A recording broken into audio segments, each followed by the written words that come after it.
Здравейте от мен, казва се Пенко Ангелов и съм част от техническият екип на Дитра.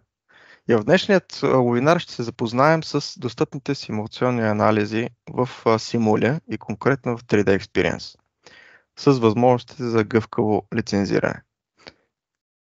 В предходните вебинари се запознахме и с възможностите в SolidWorks, като тук ще видим какво може да направим и в облачната платформа 3D Experience.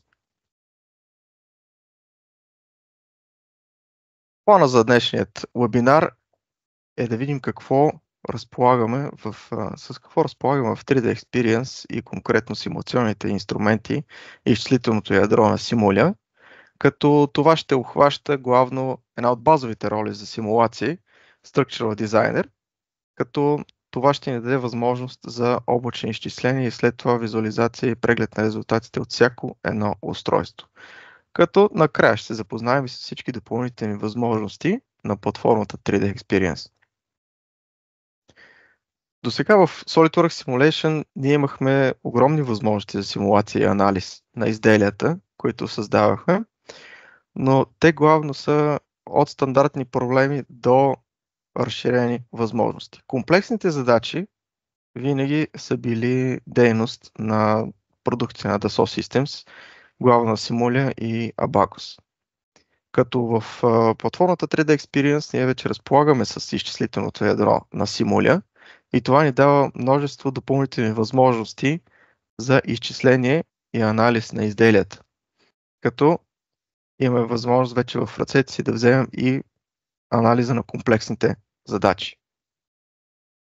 Главно в ролята 3D Experience Structural Designer разполагаме с права и приложения. Общо взето ролите в платформата 3D Experience ни дават точно това набор от права, привилегии и приложения, които може да използваме в нашата платформа на фирмата, тъй като всяка една платформа е уникална за вас и всяка една роля дава набор от приложения, които вие може да използвате. В Structural Designer ние се запознаем с гъвкавите възможности за лицензиране на всяка една от тези роли и платформата, като те са на интервал по 3 месеца или 1 година. Така че винаги, когато ви е необходимо допълнителна роля и допълнителна възможност в платформата, това може да е само за определен период от време, когато тя ви е необходима. През останалото време си ползвате стандартните възможности или това, което е свързано с ежедневните ви дейности. Като симулациите понякога са рядко срещано явление в фирмите и могат, примерно, да е необходимо да се анализира даден детайл веднъж или 2 пъти в годината. Също така, изчисленията в облачната платформа, извън нашият компютър, позволява ние да спестим скъпият хардуер, да премахнем огромните сървъри и изчислителни машини, като дадем цялата изчислителна мощност върху облака и дори да затворим лаптоп, да изключим компютър, каквото и да е, и да си продължим работата на заден фон. Също така, благодарение на тази облачна платформа, ние разполагаме с възможността да управляваме и преглеждаме файловете и резултатите и комуникацията от всяко едно устройство и място. В тази роля и конкретно в днешният вебинар ще се запознаем с две от тези приложения. Едното е Linear Structural Validation, което е основното приложение за симулации в тази роля и ни дава възможност за настройките на симулацията, изчисленията и резултатите. Но ако не сме ние дизайнерът, е някой друг от нашата фирма, колега, той може да използва приложението за преглед на резултатите, като това му дава и допълнителната възможност той да остави текст, бележки, маркиране върху резултатите и да ни върне обратна информация на нас, какво е необходимо да се промени и какво да се добави. С тази роля ние имаме възможност интуитивно да оценяваме производителността на продуктите, като разполагаме с линейно-статични симулации и ни дават правото да ръководим целият работен процес. Това от своя страна дава възможност за оценяване на издръжливостта на компонентите и проверка на различни варианти на това изделие, като експериментираме с всякакви сценарии, какво ще се случи, ако направим това. И дава възможност ние да проверим и да отхвърлим всякакви варианти още на етап разработка. Като се има предвид, че тази роля ще бъде в ръцете на дизайнерите и ще съвпътства дизайна. Тъй като това е една от най-базовите роли за симулация, тя върви заедно с дизайна и не е толкова сложна за използване, колкото по-напредналите роли. Не се изискват толкова сериозни умения за нея. Но също така дава огромни възможности. Помага ни в работния процес, като ни дава възможност да ни напътства в процеса и да анализираме производителността на изделията, като лесно и ефективно проверим различните варианти и ни дава възможност за автоматизиран контрол и подготовка на симулацията. С един помощник, в тази роля и това приложение има помощник, който ни дава стъпка по стъпка какво трябва да се направи, за да може да не се пропусне нещо. Естествено, облачно или локално изчисление в тази роля с до 4 ядра. Останалите роли, които изискват повече изчислителна мощност, ни дават възможност да използваме повече ядра от облака или локално.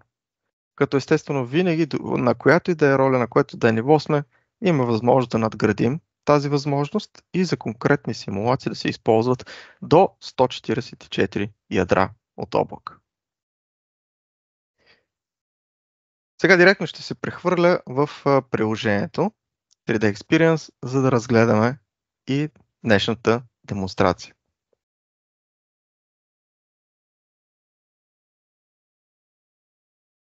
Намирам се в моята платформа 3D Experience на раздел комуникация с колегите, където имам задача за провеждане на вебинар, който в момента ще бъде прехвърлен в задача процес на разработка. Тук в списъка с файловете Bookmark разполагам с целият вариант на изделието, което в случая е електрически велосипед, като мога да прегледам текущото изделие, да видя структурата на неговите файлове, кой го е разработил, в какъв процес на разработка се намира в момента и също така неговото описание. Текущите модели, които ще бъдат симулирани, са заключени от мен, за да не може друг да ги променя, докато аз работя върху тях. Като за самата структура на модела мога да използвам приложението Product Explorer, където да се прегледа модела и да взема който и да е от неговите компоненти за работа. Като в конкретният случай ще искаме да направим изчисление на този курва. Само че в неговата структура аз мога директно от приложението да хвана или съответния детайл, или неговата сглобена единица, или цялата сборка. В конкретния случай ще искам да използвам Single Speed Crank сглобената единица, за да мога от нея да започна анализ. За целта избирам ролята Structural Designer и активирам приложението Linear Structural Validation, което ще ми позволи и да направя анализът на този детайл.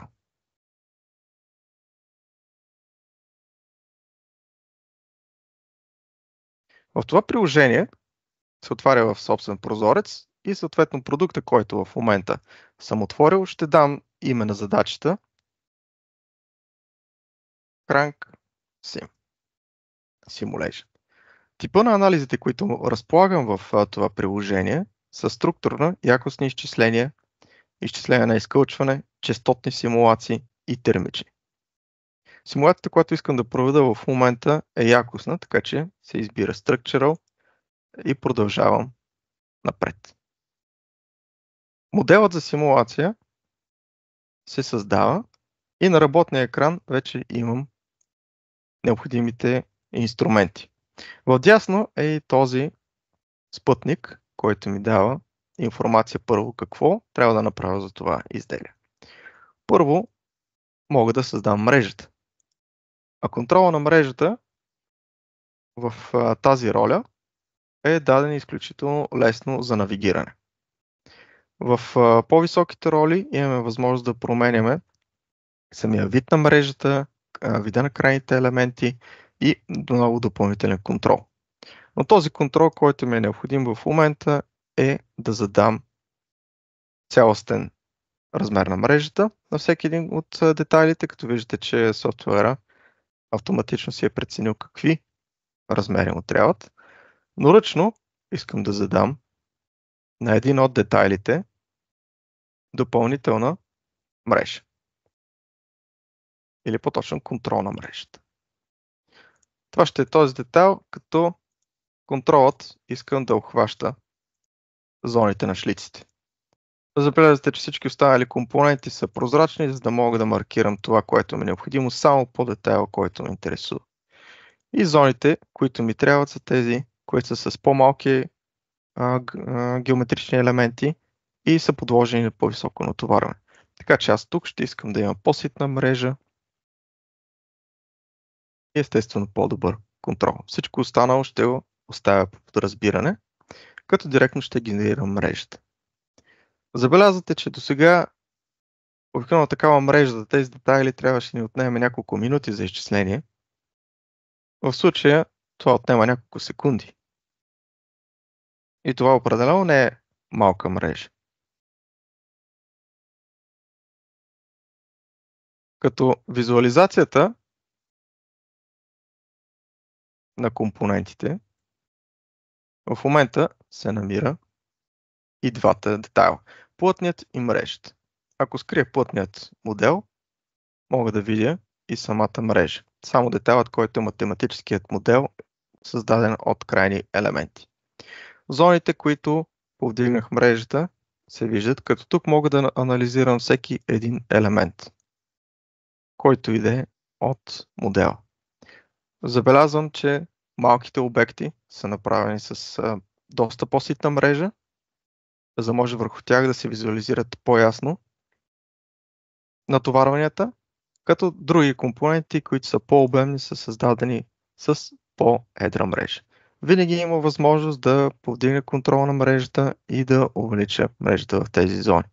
Но обикновено зоните, които са с по-големи натоварвания, вече имат достатъчно висока мрежа. Моделът, който е с мрежата, мога да го скрия, за да мога да продължа с дефинирането на тази симулация. Списъка с компонентите, всички са налични, ако искам мога да скрия някой от тях, ако ми е излишен, за да мога да упростя задачата. Материалите вече се съдържат в този модел, но разполагаме с база данни от материали, които също така могат да бъдат надграждани и са собствени материали, които допълнително да добавят информация в модела. Като тук имаме набор от характеристики за тези материали, които могат да бъдат използвани така както са или създаване на наши материали по наши изисквания от наши доставчици. В следващата стъпка е създаването на контакти между изделията. Тук отново софтуерът за анализи в Simula ни дава възможност да използваме някои инструменти, които са изключително удобни за дефинирането на контактите в компонентите. Тъй като при създаването на симулация едно от най-времеемките дейности е дефинирането на контакти. В целият модел аз мога да кажа да открие всички допирни точки. И директно мога да създам всички свързани връзки, на които и да е компоненти. Отдолу виждам списък, в работното пространство виждам къде са създадени тези връзки. Ако искам, мога да се съгласи с тях или просто да избера това да са само два компонента, само този и този.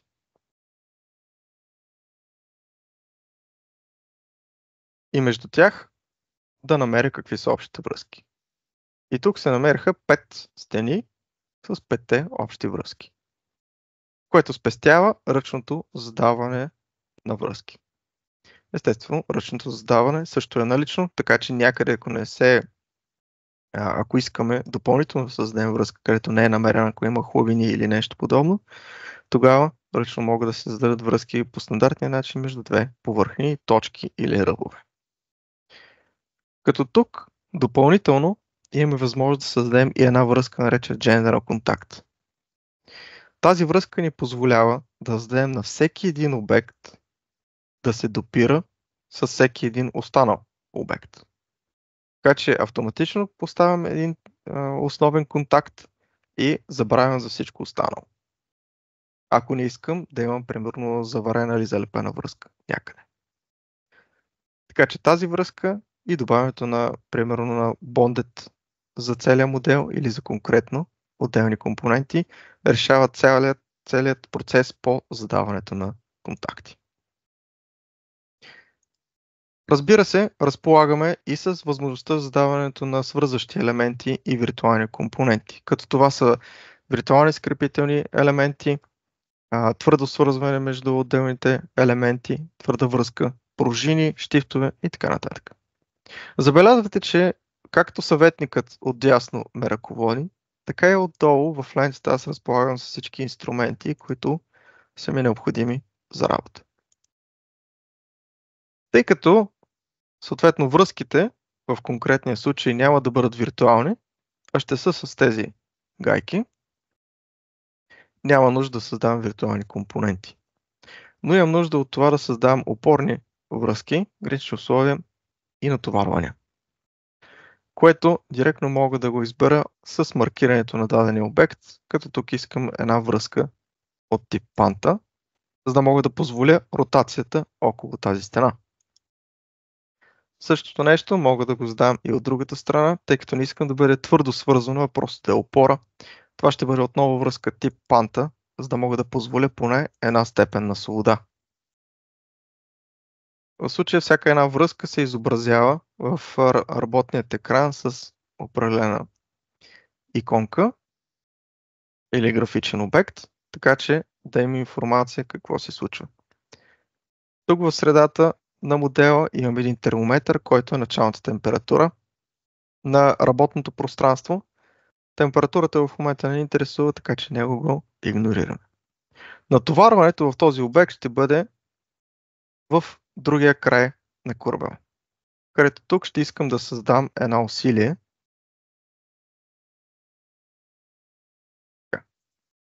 Ще искам да бъде насочено по ос Z с стоеност 2500 нютона. Обаче посоката му няма да бъде нагоре, а надолу. Забелязвате и векторите, когато имаме по-голяма стоеност, векторите също графично стават по-големи, за да могат да дадат индикация за това какво съм дефинирал в работното пространство. След което виждате в спътника отдясно имаме тикчета, там където всичко е създадено и в следващия случай за симулацията. А самата симулация може да бъде проведена както локално на компютъра, така и на облак.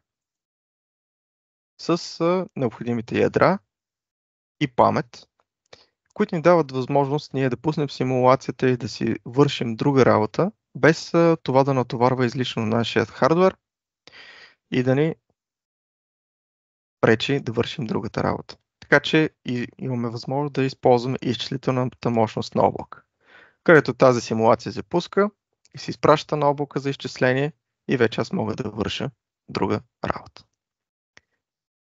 Вече съм изчислил тази задача, за да не чакаме 20 на минути да се изчисли, директно имам готова.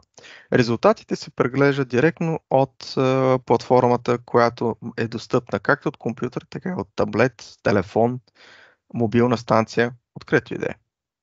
Така че този детайл може да бъде анализиран както от нас, така и от нашите колеги.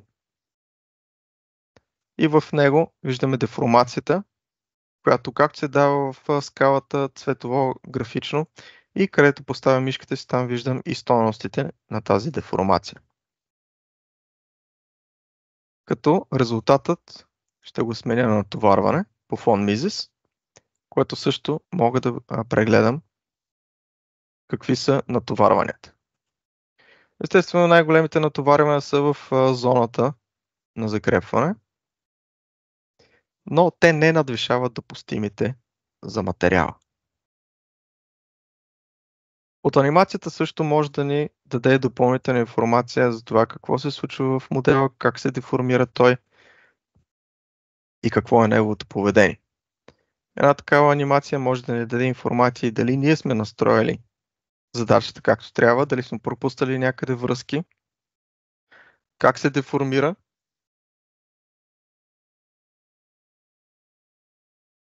и кои са най-натоварените зони. След което човекът, който преглежда тази симулация, може да остави някакви бележки.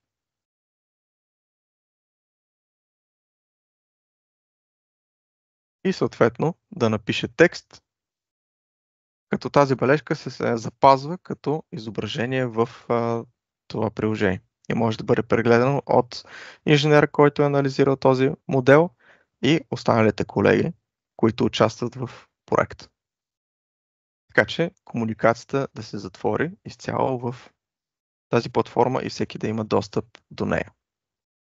Ако се върнем в презентацията, ние разгледахме в момента една от най-базовите роли – Structural Designer, където разполагаме с линейно-статични симулации, термични, честотни, изкълчване, които в 90% от случаите ще ни бъдат напълно достатъчни, ако упростим задачата. Останалите роли, които надграждат възможностите на работа с инженери анализи в платформата 3D Experience, примерно дават възможност за допълнителен контрол на мрежата и на симулацията. Също така сложни контактни условия, пластичност, умора на материала, големи деформации, нелинейни изчисления с висока еластичност, както и пластичност на материала, допълнителни контроли върху симулацията и изчислителни методи. Като Structural Mechanics инженер е най-високото ниво на роля, което дава възможност за едни от най-сложните изчисления и симулации. Като сега ще разгледаме няколко примера за тях, за да може да стане ясно какво разполагаме в платформата 3D Experience и изчислителните ядра на Симуля. Едно от тях е формоването, където разглеждаме вече пластичната зона на материала. Какви са остатъчните напрежения? Каква ще е деформацията на материала? Как еластично той ще се върне след огъване? Каква ще е неговата крайна форма? Отговорът на всички тези въпроси може да бъде даден тук. Също така и високоеластичните материали. Това могат да бъдат изчисления на уплътнения, опръстени, гъвкави компоненти, като може да проверим тяхното поведение. Дали те ще изпълняват функцията, за която са зададени, дали ще се изкълчват, изваждат от местата, на които са сложени и каква е тяхната деформация. Тъй като ние може да сме предвидели един вид деформация за това изделие, но материал, който сме избрали за тази дейност, изобщо не отговаря на нашите изисквания. И тук това може да бъде изчислено с качествени и високоефективни симулации. Също така, при пластичността на моделите може да видим детайли, които са предвидени да бъдат смачквани, сгъвани, както и при детайли в случая отдясно, които са създадени за да могат да поемат силата на даден удар и да се деформират по точно определен начин, така че за кратко разстояние да отнемат енергията от удар или деформация. Също рециклиране на компоненти, смачкване на бутилки или ако искаме дадено изделие да издържа на определено натоварване и да има свобода за деформация в дадена зона. Когато става въпрос за критичното натоварване, вече скъсването на обектите, това е възможно с инструментите в Симуля. Където тук разполагаме с възможността да видим как ще се скъса даден компонент, как ще се разруши. В ляво виждаме една капачка с пръстена, който е предпазния пръстен, и при затварянето на капачката той се плъзга надолу, при отварянето той се къса нагоре. Като това също може да бъде изчислено.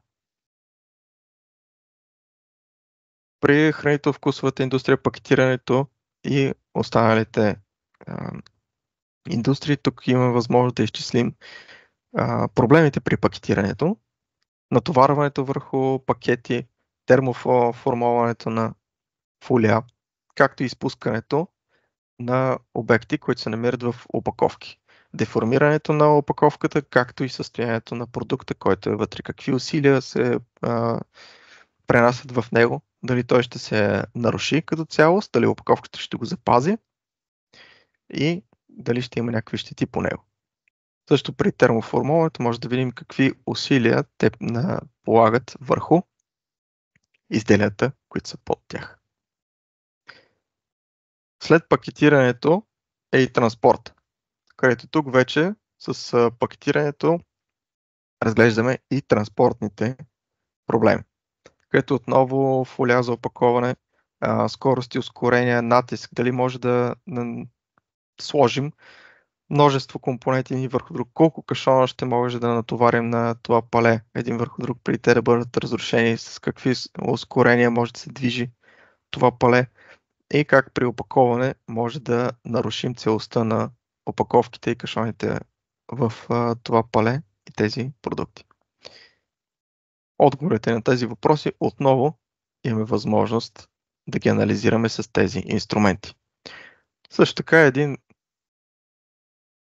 стар въпрос с флуидите в транспортната дейност, където в една цистерна има флуид без прегради, виждате какви усилия създава той. А когато имаме сепаратори и прегради, това усилие е разпределено на цялата площ. Подобни проблеми също могат да бъдат анализирани тук директно с течности и тяхното преместване. Основно относно проблемите с деформацията и безопасността, тъй като тук имаме възможност да определим дали ще имаме достатъчно еластичност, за да може да поемем натоварването, дали ще е удобно, безопасно, какво ще е неговата крайна деформация и също така отпадащи предмети и предпазни съоръжения, да може да изчислим и тяхната ефективност в зоната, където работят.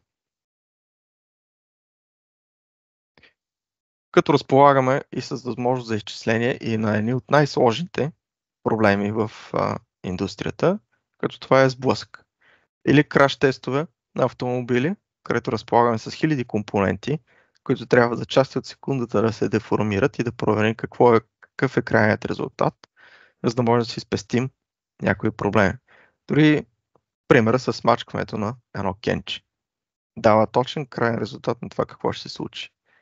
Или вляво забелязвате симулация на удар на птица в крило на самолет. Какви ще са пораженията върху самолета от този обект, който се удря в него? Дали ще има нарушение, дали ще може да продължи да лети, за да може това изделие, което ние създаваме, да бъде максимално безопасно и да се предотврати такъв вариант на удар и потенциално фатални щети.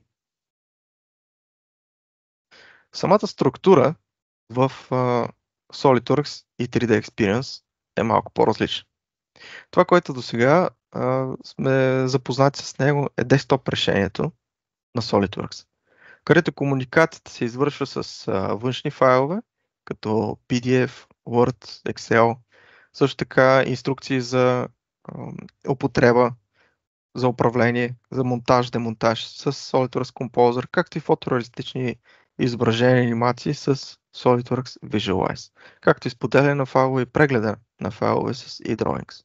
Дизайна се поема от SolidWorks, симулациите от приложенията вътре в SolidWorks, които са SolidWorks Simulation, Fall Simulation, Plastics и така нататък, като съхранението и управлението на данни чрез SolidWorks PDM. В Cloud решението на Dassault ние разполагаме с приложенията в платформата 3D Experience, където тук с отделните роли ние имаме възможност за комуникация, управление на данните, дизайн с отделни приложения, както и приложенията за анализ, които разгледахме преди малко. Съхранението и споделянето на информация също е изцяло от платформата, така че всички участници в нея са свързани, както и комуникативно, така и с файловете и информацията, която се съдържа в нея, така че нищо да не бъде изгубено.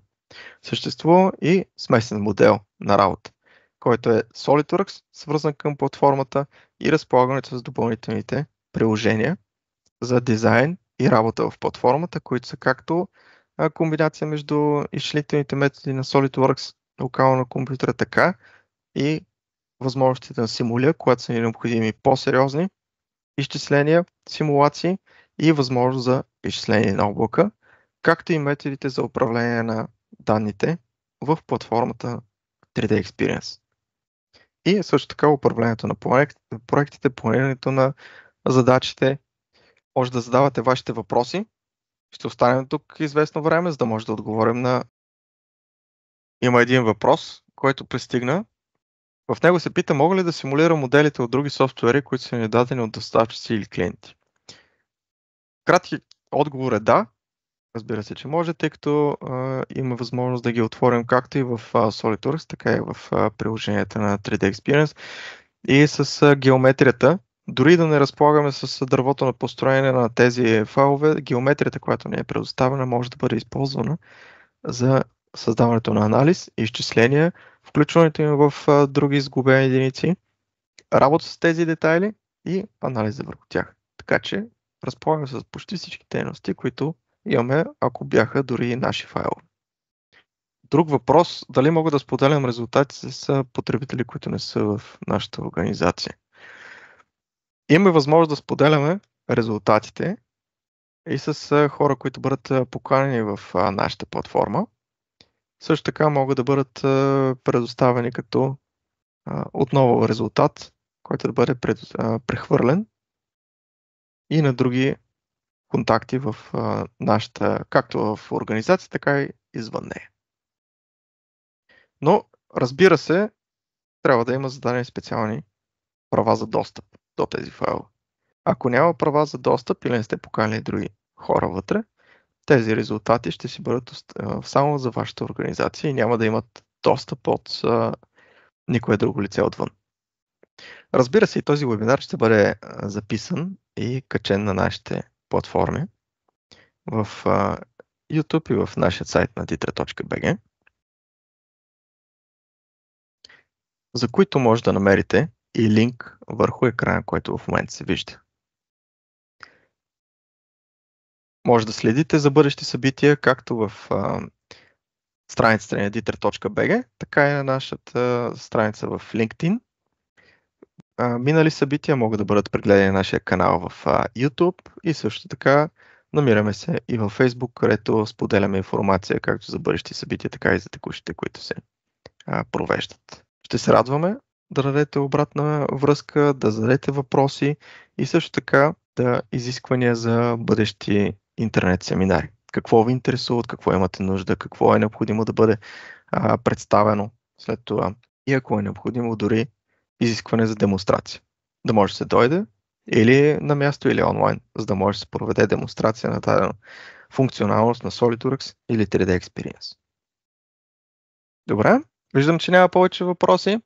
Разбира се, винаги оставам на разположение да отговорим на бъдещи въпроси, които са възникнали на имейл адреса, който е даден на екрана, така че на разположение сме за бъдеща връзка с вас. Благодаря ви за вниманието, благодаря ви, че присъствахте на днешният вебинар и очаквайте нашите бъдещи интернет събития. До нови срещи!